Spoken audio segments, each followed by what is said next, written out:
नमस्कार दोस्तों। जैसा कि आप सब देख सकते हैं, ये पूजा की यहाँ पर तैयारी की है मैंने। आज हमारे यहाँ पूजा है पूर्णमासी व्रत कथा की। पूर्णमासी व्रत कथा का महत्व मैं आप सबको बताने जा रही हूँ। जो भी लोग पूर्णमासी व्रत कथा व्रत करते हैं, उसमें आपके सभी दुख दूर हो जाते हैं, सुख शांति आपके घर में बनी रहती है, आर्थिक संकट भी दूर हो जाते हैं, आपके जीवन में खुशहाली भी रहती है। और चंद्रमा और इस दिन चंद्रमा को अर्घ देकर चंद्रमा की भी पूजा की जाती है, जिससे कि जिन लोगों को चंद्रमा का दोष होता है वो दोष भी दूर हो जाता है। इस दिन आप सुबह जैसे कि अभी कोई तीर्थ स्थल है आपके पास में तो वहाँ जाकर स्नान भी आप कर सकते हैं, और नहीं है तो कोई बात नहीं, आप अपने घर में ही कर सकते हैं। और साफ स्वच्छ वस्त्र पहनकर अच्छे मन से बिना कोई अपने मन में गलत विचार लाए हुए इस व्रत कथा को करना चाहिए, है ना? इससे आपका जीवन भी सुखमय बना रहता है। तो देखिए, हमने सारी तैयारी कर ली है और दिया भी यहाँ पर जला लिया हुआ है। अब इसकी सामग्री के लिए आप जैसे पीला चंदन है, रंगोली है, फूल है, प्रसाद ले लें। इस दिन खीर भी बनाते हैं तो मैंने यहाँ पर खीर की बनाया है, और ये आटे का भी प्रसाद बनाया हुआ है जिसे कुछ लोग पंजीरी भी कहते हैं। तो अब आइए हम लोग प्रारंभ करते हैं पूर्णमासी व्रत कथा। जो भी इस कथा को सच्चे मन से करता है उसकी सारी मनोकामना पूर्ण अवश्य होती है। कथा है, भगवान के मुख से इस प्रकार व्रत का विधान सुनकर भगवान के मुख से इस प्रकार व्रत का विधान सुनकर माता यशोदा बोली, हे श्री कृष्ण जी, पूर्व काल में किसने इस व्रत को किया, उसका व्याख्यान करने की कृपा कीजिए। माता यशोदा के ऐसे वचन सुनकर नंद नंदन बोले, पूर्व काल में वैभव से परिपूर्ण कातिका नाम का एक महानगर था। उस नगर के राजा का नाम चंद्रहास था। उस नगर में धनेश्वर नाम का ब्राह्मण निवास करता था। उसकी परम सुशील पत्नी का नाम रूपवती था। वह दोनों प्राणी उस नगर में अत्यंत प्रेम के साथ जीवन व्यतीत कर रहे थे। उनका घर धन धान से आदि से भरपूर था। किसी प्रकार की कोई कमी नहीं थी। उन दोनों को केवल एक ही दुख था कि उनके कोई संतान नहीं थी, जिसके कारण वे दोनों सदैव उदास रहते थे। एक समय की बात है कि उस नगरी में एक महान तपस्वी साधु आया। उस साधु का नित्य नियम था कि वह प्रातः भिक्षा के लिए निकलता था और धनेश्वर के पास पड़ोसियों के भवन से भिक्षा मांगता था और वापस चला जाता था। किंतु धनेश्वर के घर से उसने कभी भी भिक्षा नहीं ली थी। योगी का यह नित्य कर्म जब धनेश्वर को ज्ञात हुआ तो वह अपने को भाग्यहीन जानकर अत्यंत दुखी हुआ, और एक दिन अतिक्षुब्ध होकर धनेश्वर साधु की कुटिया में जा पहुंचा और हाथ जोड़कर बोला, हे महाराज, आप मेरे पास पड़ोस के घरों से नित्य भिक्षा लेते हैं, किंतु मेरी भिक्षा स्वीकार नहीं करते। हे महात्मन, मैंने ऐसा कौन सा अपराध किया है जिसके कारण आप मेरे घर की भिक्षा नहीं लेते? तब साधु बोला, निसंतान व्यक्ति का अन्न पावन नहीं होता है, उसके ग्रहण करने से पातक लगता है। इस कारण मैं तुम्हारे घर से भिक्षा नहीं लेता हूँ। साधु के ऐसे वचन सुनकर धनेश्वर की आंखों से आंसू बहने लगे और वह रोता हुआ साधु के चरणों में लेट गया और बोला, हे महाराज, आप सर्वज्ञ हैं, तीनों काल के ज्ञाता हैं। आप मुझे कोई ऐसा सुगम उपाय बताने की कृपा कीजिए जिसके द्वारा मेरा भाग्योदय हो और मैं इस दुख से छुटकारा पा जाऊं, अर्थात मुझे भी पुत्र लाभ हो। धनेश्वर के ऐसे आर्त वचन सुनकर थोड़ी देर विचारमग्न रहने के बाद योगी बोला, हे ब्राह्मण, तुम महामाया चंडी देवी की उपासना करो, उनकी परम कृपा से तुमको अवश्य ही पुत्र लाभ होगा। योगी का ऐसा आदेश पाकर धनेश्वर ने अपने घर आकर सारा हाल अपनी पत्नी को सुनाया और उससे परामर्श कर अपना घर त्याग कर तपस्या के लिए वन में चला गया और निहार रहते हुए श्रद्धा पूर्वक चंडी की उपासना करने लगा। इस प्रकार निहार तपस्या करते हुए जब 20 दिन व्यतीत हो गए, तब 21वें दिन रात्रि के समय स्वप्न में चंडी देवी उसे दर्शन देकर बोली, धनेश्वर, तेरे एक पुत्र होगा, परंतु वह 16वें साल में काल कल्पित होगा। तब धनेश्वर हाथ जोड़कर बोला, हे जगत जननी, आप मुझे कोई ऐसा उपाय बताने की कृपा कीजिए जिससे वह पूर्ण आयु प्राप्त कर सके, असमय में मृत्यु को न प्राप्त हो। तब चंडी देवी बोली, तुम दोनों पति पत्नी अपने 32 पूर्णमासी का व्रत श्रद्धा पूर्वक करो तो तुम्हारा पुत्र चिर आयु हो सकता है। तथा धनेश्वर बोला, हे माता, इसकी विधि क्या है? तब माता बोली, संपूर्ण दिवस निराहार रहने के बाद संध्या को एक आटे का दीपक बना स्वच्छ रुई की बत्ती एवं घृत के संयोग से प्रज्वलित कर विधि पूर्वक शिवा सहित शिव का पूजन करना। इस प्रकार 32 पूर्णमासी का व्रत करने से पुत्र चिरायु हो जाएगा। अब तुम्हें पुत्र होने का उपाय बताती हूँ। प्रातःकाल तुमको सामने वाले आम के वृक्ष में एक सुंदर फल लगा दिखाई देगा। पेड़ पर चढ़कर तुम उसे तोड़ लाना और जिस दिन तुम्हारी पत्नी ऋतुकाल के पश्चात स्वच्छ होए उसे खिला देना, इससे तुम्हारी कामना पूर्ण होगी। इतना कहकर देवी अंतर ध्यान हो गई। प्रातः देवी के कहे अनुसार सामने ही आम के पेड़ पर सुंदर फल को लगा देख धनेश्वर पेड़ पर चढ़ गया और सावधानी से फल तोड़कर नीचे उतर आया। फिर प्रसन्नता के साथ अपने घर जाकर हाल पत्नी को सुनाया।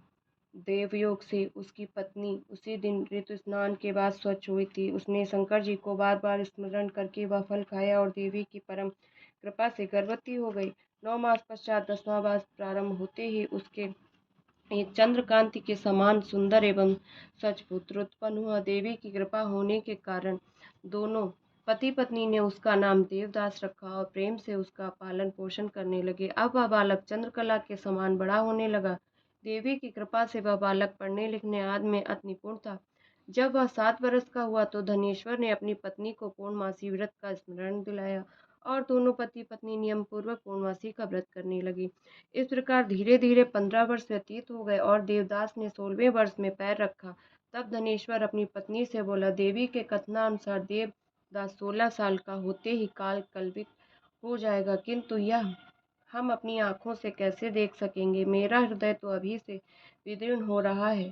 तब पत्नी ने परामर्श दिया कि मेरी राय से देवदास को उसके मामा के साथ शिवनगरी काशी भेज दिया जाए।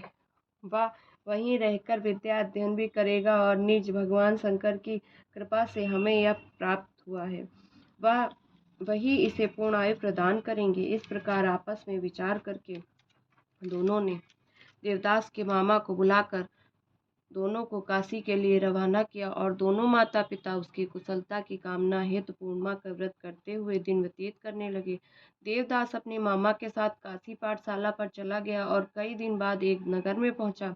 जब तक शाम हो गई थी, अतः दोनों मामा भांजे एक धर्मशाला में जा ठहरे। उसी धर्मशाला में एक बारात आकर ठहरी थी। देवी प्रेरणा से जब भावर का समय आया तब कुछ देर पूर्व ही दूल्हे को पक्षाघात का प्रबल आक्रमण हुआ। दूल्हे के पिता संबंधी अत्यंत विकल हो गए। तब किसी ने परामर्श दिया कि इसी धर्मशाला के अमुक कमरे में वर के अनुरूप एक युवक बैठा ठहरा है, उसे किसी प्रकार संतुष्ट कर उसी के साथ भावरे डलवा दी जाए और अन्य जो भी कार्य होंगे वह वर के साथ हो जाएंगे। उसकी सम्मत से लड़के के पिता ने देवदास के मामा के पास जाकर निवेदन किया कि आप अपने भांजे को कुछ देर के लिए मुझे प्रदान करें जिससे मेरे पुत्र का विवाह कार्य संपन्न हो सके। तब उसके मामा ने कहा कि कन्यादान के समय मधुपर्क के अतिरिक्त जो कुछ भी मिलेगा वह मैं ले लूँगा। यदि आपको यह बात स्वीकार हो तो मैं भांजा आपके कार्य हेतु प्रस्तुत है। वर के पिता ने उसका यह प्रस्ताव तुरंत ही स्वीकार कर लिया और देवदास को दूल्हा बना दिया और उसी के साथ विवाह कार्य संपन्न हो गया और उसे कन्या के साथ भोजन के लिए कांत भवन में भेज दिया। किंतु देवदास मारे संकोच के भोजन न कर सका और मन में विचार करने लगा कि यह दूसरे की स्त्री और इसके साथ भोजन करने से इसका धर्म नष्ट हो जाएगा। इस सोच के मारे उसकी आंखों में आंसू छलक उठे। यह देखकर वह कन्या बोली, मैंने देव द्विज अग्नि एवं अनेक संबंधियों के समक्ष आपको पति के रूप में स्वीकार किया है। अब मैं किसी दूसरे को अपना पति नहीं बना सकती हूँ। तब देवदास बोला कि आपके इस निश्चय से आपका अनिष्ट होगा, क्योंकि मेरी आयु का केवल 1 वर्ष शेष रह गया है, अतः इस विचार को अपने हृदय से निकाल दीजिए। तब कन्या बोली, हे स्वामी, आप मेरी चिंता न कीजिए। यदि मैं धर्म पथ पर अडिग हूँ तो ईश्वर मेरा कल्याण करेगा। आप इसकी चिंता त्याग कर प्रेम से भोजन करो। तब देवदास ने उसके साथ भोजन कर शयन किया और प्रातः ब्रह्म बेला में ही उसकी शैया त्याग कर पत्नी को जगाया और उसे दुपट्टा प्रेम पूर्वक प्रदान करके बोला, हे भामिनी, अब मैं तुमसे विदा होकर जनवासे में जा रहा हूँ। यदि परमात्मा की कृपा से जीवित रह गया तो अवश्य मिलूंगा। वैसे मेरी मृत्यु व जीवन जानने के लिए तुम अपने भवन में उत्तम सुगंध वाली नवपल्लिका का पेड़ लगाना और उसे नित्य प्रति अपने हाथों से सींचना। जब तक वह पेड़ हरा भरा व फूलता फलता रहे तो मुझे जीवित समझना, कदाचित वह पेड़ मुरझाकर सूख जाए तो जान लेना कि मैं संसार में नहीं हूँ। अतः संतोष के साथ मर्यादा का पालन करना। इतना कह पत्नी से विदा होकर देवदास अपने मामा के पास जा पहुंचा और दोनों मामा भांजे उसी प्रकार काशी पर यात्रा पर चल पड़े और कुछ काल बाद काशी में जा पहुंचे। इधर सवेरा होते ही बारात विदा की तैयारी होने लगी और समस्त बारातियों व वर के साथ वर का पिता मंडप में पहुंचा। तब उस कन्या ने वर को देखकर अपने पिता को अपने पास बुलाया और बोली कि आपने जिस वर के साथ मेरा विवाह किया वह यह नहीं है, अतः यह मेरा पति नहीं है, मैं इसके साथ नहीं जाऊंगी। तब तो सभी बाराती बिगड़ कर बोले, तुम्हारी शादी इसी वर के साथ हुई थी, अतः तुमको चलना पड़ेगा। कन्या बोली, मैंने कन्यादान के समय कुछ आभूषण वर को दे दिए थे, वह दिखाइए, तथा मैंने क्या क्या गुप्त बातें इसे बताई थी वह सुना दें। यदि सत्य होगा तो मैं जान लूंगी। कन्या के ऐसे वचन सुनकर पक्षाघात से पीड़ित वह वर लज्जित हो गया और समस्त बारातियों के साथ वापस चला गया। काशी जी में निवास करते हुए एक वर्ष होने को आया तो एक दिन काला सर्प उसे डसने की कामना से उसके कमरे में आया। देवदास उस समय सो रहा था, अतः उस सर्प का आगमन न जान सका और उस सर्प के प्रभाव से देवदास के आसपास की सारी धरती काली पड़ गई, परंतु उस विष का प्रभाव देवदास पर ना पड़ा, क्योंकि उसकी माता 32 पूर्णिमाओं का अपना संकल्प पूरा कर चुकी थी।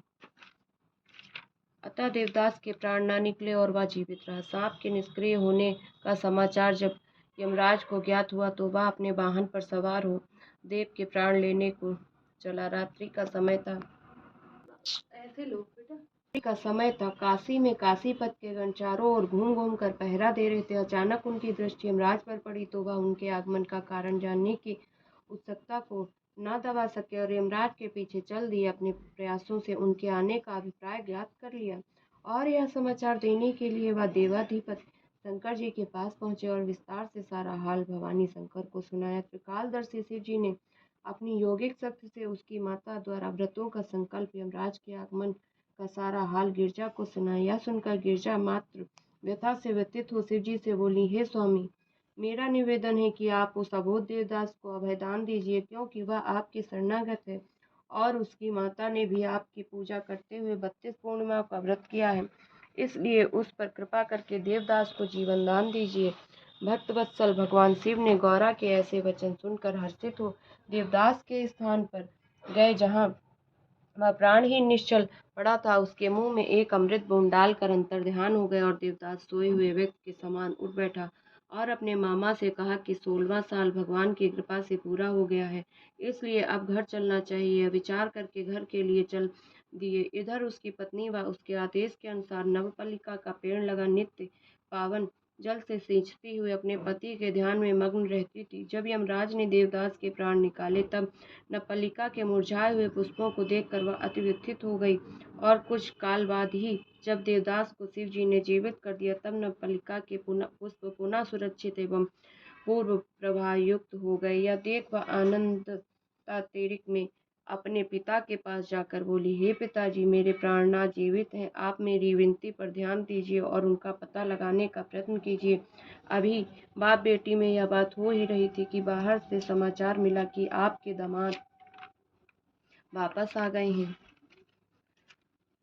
तब दोनों बाप बेटी परम प्रसन्न हो शिव जी का गुणगान करने लगे और अपने संबंधियों को एकत्र कर सबके समक्ष उसकी परीक्षा करके और परीक्षा में भली भांति जब विश्वास हो गया कि वह ही यह लड़का है जिसके साथ विवाह हुआ था, तब बड़ा आनंद मनाया और 1 सप्ताह तक उसकी मेहमानदारी करने के बाद तमाम दहेज आदि के साथ कन्या सहित विदा कर दिया। देवदास पत्नी तथा मामा के साथ अपने गांव जा पहुंचा। घर में पहुंचकर पत्नी सहित माँ बाप के चरणों में शीश नवाया। माँ बाप परम प्रफुल्लित हुए और दोनों को अनेक आशीर्वाद देकर गले से लगा लिया। धनेश्वर ने अपने पुत्र को मृत्यु भय से मुक्त हो जाने पर बड़ा भारी उत्सव किया। ब्राह्मणों को अति प्रसन्न हो दान देकर संतुष्ट किया। यशोदानंदन श्री कृष्ण बोले, हे माता जी, जो स्त्रियां श्रद्धा भक्ति से इस व्रत को करती हैं वह वैधव्य की विषम व्याधि से मुक्त हो, अटल सौभाग्यवती हो, सकल सुखों की अधिकारिणी होती हैं। मेरे इन वचनों में लेस मात्र भी संशय नहीं। व्रत करने वाला चाहे स्त्री हो या पुरुष हो, भगवान शंकर की कृपा से संसार के सकल आनंद भोग कर अंत में आत्मन सही रहित होकर शिवलोक को प्राप्त होता है। कथा संपन्न होती है इस प्रकार से। बोलिए श्री हरि भगवान की जय।